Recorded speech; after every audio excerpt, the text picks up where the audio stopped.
Intinya ya, lu mesti rajin ngulik aja. Dari tadi karena gue udah nyerocos beberapa tools, ini gue kasih kesimpulan, tools yang bisa dipakai dan buat bikin strategi SEO tuh makin mantep jaya lah.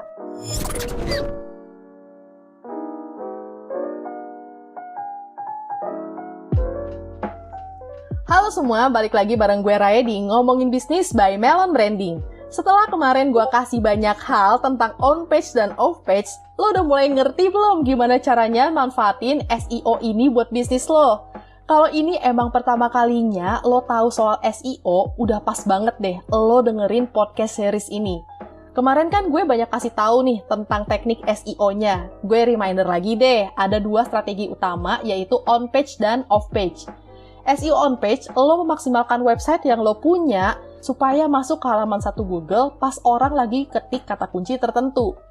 SEO off page, lo memaksimalkan pihak-pihak eksternal supaya mereka datang nih ke website lo. Selain bahas SEO, podcast Ngomongin Bisnis pastinya juga ngobrolin apapun yang berhubungan dengan bisnis, marketing, dan juga branding. Setiap minggunya kita akan tayang untuk kasih paham nih ke lo beragam strategi bisnis, marketing, dan juga branding supaya lo bisa makin mengembangkan bisnis lo terus. Makanya jangan sampai skip deh dengerin Ngomongin Bisnis. Kalau lo bukan anak Audible, lo juga bisa kok belajar yang tadi udah gue sebutin itu di Instagram kita @melonbranding. Bahkan lo juga bisa langsung tuh tanya-tanya di sana lewat DM. Kita juga punya beragam artikel yang bisa lo baca di www.melonbranding.com. Atau lo juga bisa nih nonton video-video kita di YouTube channel Melon Branding. Ya udah, sekarang gue lanjutin deh bahas SEO-nya ya. Kalau dilihat-lihat ini kan SEO selalu kaitannya sama artikel. Padahal bisnis kan beda jauh nih dari artikel-artikelan. Kalau mau jualan ya jualan aja nggak sih? Lo mikir gitu juga nggak?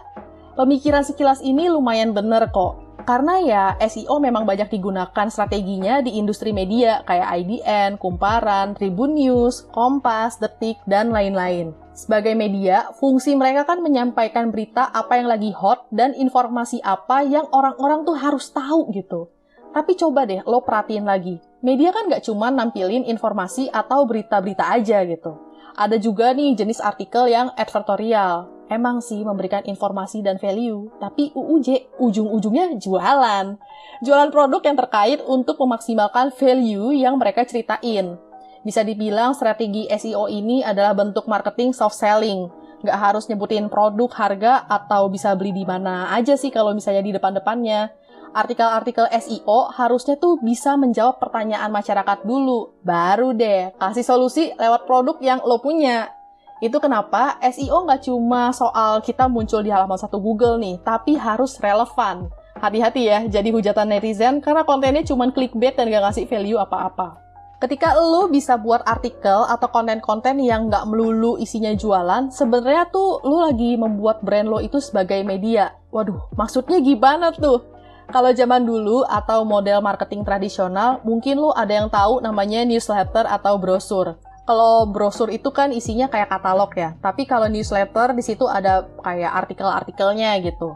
Artikel-artikel itu bisa menimbulkan awareness nih ke pembacanya kalau mereka butuh sesuatu yang kayak ditulis di artikel itu. Terus lagi nih, biasanya media itu kan juga mengandalkan iklan yang masuk. Ada beragam brand masuk dan minta slot halaman nih untuk iklan di sana. Daripada lo bayar media untuk beriklan, lo juga bisa kan bikin media sendiri, bebas bahkan mau ngiklan di mana aja atau seberapa besar iklannya. Tapi ya jangan semuanya iklan juga sih, bosen juga nanti yang baca. Sadar dengan yang kayak gini, emang yang paling oke ya emang bikin media gitu kan.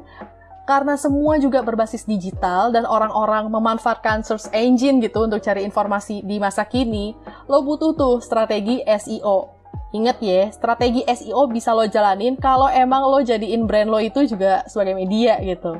Nah, karena SEO ini berhubungan dengan artikel, sebelum lo memulai nulis-nulis artikel sampai kepada perintilan teknis memaksimalkan SEO, kayak yang gue ocehin minggu lalu, penting banget untuk ngeriset dulu. Ada beberapa hal yang perlu diriset, kayak keywords, terus juga artikel apa sih yang relevan dengan keyword tersebut, masalah apa sih yang sering ditemuin orang-orang, dan produk lu tuh bisa ngeresponin masalah kayak gitu tuh gimana tuh gitu. Cara paling gampang untuk riset keyword-keyword itu, ya lo ketik aja keywordnya di search bar. Bisa di Google, terus atau juga DuckDuckGo, Yahoo, YouTube, Spotify, atau apapun lah gitu yang ada search bar-nya. Termasuk juga GrabFood dan GoFood. Hah? Emang bisa gitu? Kok bisa gitu sih? Paling simple deh, gue kasih contoh ya di Google. Biasanya kan ketika lo ngetik keyword tertentu, Google kayak kasih rekomendasi ke kita. Kayak apa ya, misalnya nih, contohnya lo ketik SEO. Terus muncul deh kata rekomendasi berikutnya kayak SEO tools, SEO strategi, SEO untuk bisnis, dan lain-lain gitu lah ya. Itu nandain si Google lagi ngasih pilihan keyword yang sering dicari orang-orang atau dia tuh lagi sesuaiin dengan apa yang biasa lo cari lah di Google. Dari situ minimal lo tau lah biasanya orang tuh nyari apaan sih soal SEO. Ini nggak cuma di Google, di platform lain juga kadang kayak gitu. Contoh kayak di Spotify, lo ketik kata SEO, nanti yang muncul biasanya podcast yang sering didengar atau relevan dengan keyword tersebut. Di satu sisi, lo juga bisa nih dengan model kayak gitu ya, lo tuh jadi ngecek-ngecek konten apa sih yang dibahas terkait dengan SEO ini gitu. Itu udah ada apa aja, jadi itu bisa memperkaya ketika lo nanti ngebentuk konten gitu.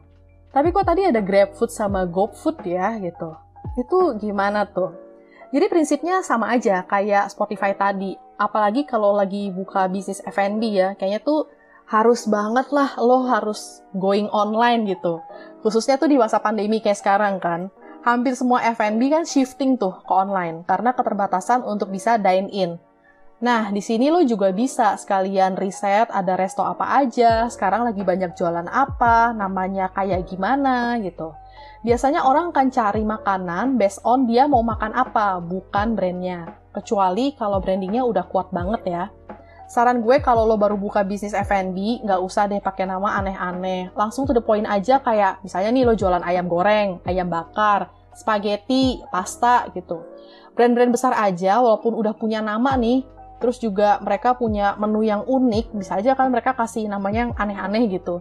Mereka tetap kasih tahu itu tuh apa gitu menunya. Kayak McD, KFC, Flip Burger ya ditulis gitu, mereka punya menu nasi sama ayam gitu. Terus burger, atau misalnya spaghetti, cola, dan macam-macam deh. Pokoknya yang kayak tadi gue bilang ya, yang ada search bar-nya, lo manfaatin deh untuk cek keyword yang ada di sana. Kalau lo ketik kata tertentu, yang keluar tuh apaan aja sih? Ya segala cara dicoba deh, supaya bisnis lo ya makin terdepan lah. Kalau tadi cara simple, sekarang cara ngulik SEO yang lebih advance. Lo bisa pakai yang namanya LSI atau Latent Semantic Index. LSI ini tuh bukan cari sinonim kata ya, tapi mencari keterkaitan beberapa keyword dalam sebuah artikel. Keyword-keyword ini nantinya akan masuk algoritmanya Google nih, kalau lo tuh lagi ngomongin sesuatu lah, ngomongin topik tertentu. Contohnya, lo ketik cold brew gitu. Bisa aja kan judul artikelnya tuh cold brew gitu. Di awal-awal langsung kelihatan. Tapi Google akan lebih ngerekomendasiin ketika artikel itu dan meta description-nya ditulisin beberapa keyword pendukung kayak filter, temperatur, green, cold water, atau es batu gitu. Gila, ternyata bisa gitu ya. Ya, kalau semua artikel nih, contoh ya, ada tulisan cold brew-nya masuk ke halaman 1 Google. Padahal nggak relevan gitu. Lu kan sebenarnya mungkin mau cari cold brew yang gimana sih cara bikin cold brew, bukan cold brew sebagai contoh atau ilustrasi gitu. Kan kesel ya kalau misalnya kayak gitu. Jadi Google nih mesti lihat kesesuaiannya juga dengan ngecek lewat sistem kata-kata yang berkaitan dengan keyword itu gitu. Nah, ini gimana sih cara buat kita tahu keterkaitan keyword satu dengan keyword yang lainnya bisa saling mendukung? Lo bisa pakai keywordtool.io atau lsigraph.com untuk bisa ngecek si LSI ini. Atau bisa juga nih pakai Google Trend. Tapi Google Trend ini lebih kepada keterkaitan trennya aja sih. Contoh kayak tadi cold brew. Keyword pendukung lainnya based on yang sering dicari orang lah gitu. Kayak tadi gue udah nge-search, terus itu ternyata yang muncul dan sering dicari orang tuh tentang halal untuk jenis makanannya, terus juga ada suhu kamar dan gula aren sebagai topiknya, dan juga ada Hario sebagai brand. Selain LSI, lo juga bisa riset konten berdasarkan keyword gitu. Jadi ini gue kasih penjelasan ya, kalau tadi kan kita risetnya tuh riset keyword, tapi ini riset konten yang sekarang. Ini bisa jadi pertimbangan lo untuk nulis dengan sudut pandang yang mana nih gitu. Kalau kayak gini, lo bisa pakai tools kayak Bazumo. Siapa tahu kan nemu ide-ide menarik nantinya. Riset-riset yang lo lakuin ini bisa disesuaikan dengan kondisi masa kini atau kondisi terupdate. Ini bisa membuat konten lo relate dengan apa yang dicari orang-orang di search engine. Dalam hal ini sih yang sering kita pakai kan Google ya. Contohnya karena sekarang lagi masa pandemi, ya lo bikinlah artikel berkaitan dengan pandemi, protokol kesehatan, cara menjaga kondisi tubuh tetap sehat, dan macam-macam. Nah, selain dengan kondisi terupdate, lo juga mesti update dengan kondisi lokal nih. Paling nggak ya mulai dari hal-hal terdekat lo dulu gitu. Ya kali lo punya toko atau kantor, intinya punya brand tapi nggak jualan gitu. Pastinya lo jualan kan? Tapi orang-orang di sekitar lo yang sebenarnya adalah bagian dari target market lo tuh nggak tahu brand lo sama sekali gitu. Contohnya lo jualan sepatu, ya kali deh orang-orang di sekitar toko lo nggak nyari sepatu. Jadi penting banget untuk nyantumin toko lo tuh ada di mana. Going lokal ini juga mempermudah Google mengarahkan orang-orang yang nyari ke toko lo gitu. Ya kali deh contohnya nih ya, mereka ada di daerah Jakarta Pusat nyari sepatu. Terus Google rekomendasiin tuh toko sepatu yang ada di Amsterdam. Iya bener sih, di Amsterdam ada toko sepatu, tapi kos kesananya lebih gede daripada sepatunya sendiri kan? Going lokal ini bisa makin maksimal nih kalau lo pakai yang namanya Google Business untuk ngelisting. Di sana lo juga bisa tulis nih alamat toko, alamat kantor gitu, dan itu ke link ke Google Maps. Nah, ini juga berlaku yang punya bisnis delivery-deliverian ya gitu, kayak makanan atau misalnya kirim-kirim barang gitu. Dengan going lokal, Google akan ngerekomendasiin bisnis lo based on location, orang yang nyari. Contoh orang lagi sepedaan dari Cipete ke Sunter. Pas di Sunter, gigi rodanya bermasalah. Pas googling cari bengkel, pasti Google akan ngerekomendasiin bengkel terdekat di sekitar Sunter lah gitu. Bukan bengkel sepeda di daerah Cipete deket tempat tinggalnya. Jadi pastiin SEO kalian tuh local friendly ya. Setelah itu semua lo lakuin, termasuk riset sana riset sini, lo harus banget untuk bikin kontennya. Iya dong, jangan banyak belajar atau riset aja, harus dipraktekin juga nih bikin kontennya. Bikin konten ini nggak cuma bikin 1-2 kali ya, tapi terus-terusan dan juga konsisten.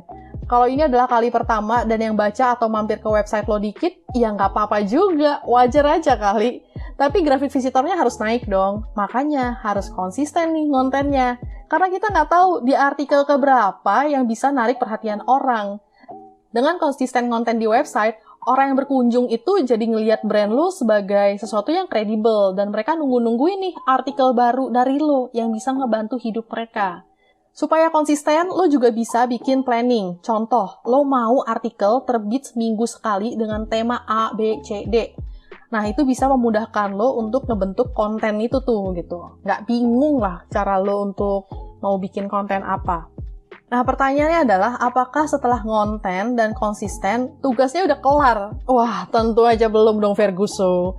Setelah artikel jadi, wajib dan kudu banget nih dicek ulang semuanya, tata bahasanya, sesuai atau enggak, pesannya sampai atau enggak. Nggak kalah penting lagi nih, cek apakah artikel itu sudah SEO friendly atau enggak nih.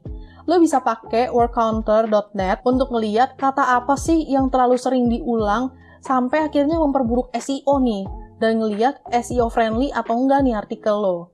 Setelah cek kata-kata, lo cek juga judul dan meta description-nya. Udah sesuai atau enggak nih, gitu. Lo bisa cek juga pakai seomo.com/snippet-strip-of-timer.html untuk cek apakah meta title dan juga meta description-nya udah pas dan sesuai dengan target yang lo mau.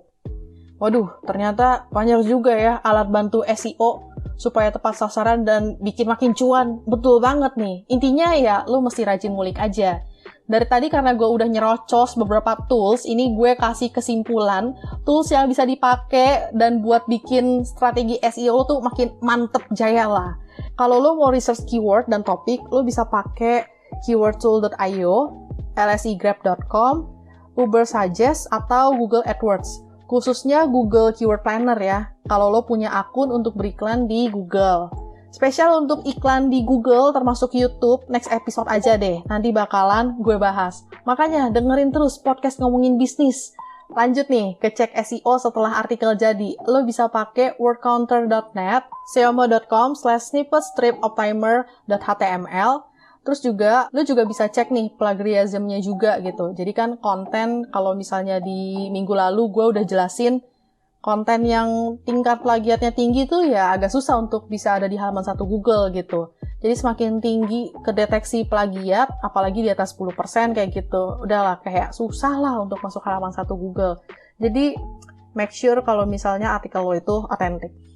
Thank you udah dengerin gue ngoceh soal SEO. Minggu depan gue bakalan bahas penggunaan SEO dengan contoh beberapa jenis bisnis. Jangan lupa untuk terus dengerin podcast Ngomongin Bisnis, karena setiap minggunya akan mengudara nih episode-episode baru. Baca juga artikel-artikel insightful di www.melonbranding.com dan follow IG kita di @melonbranding. Sampai ketemu di episode berikutnya. Bye-bye!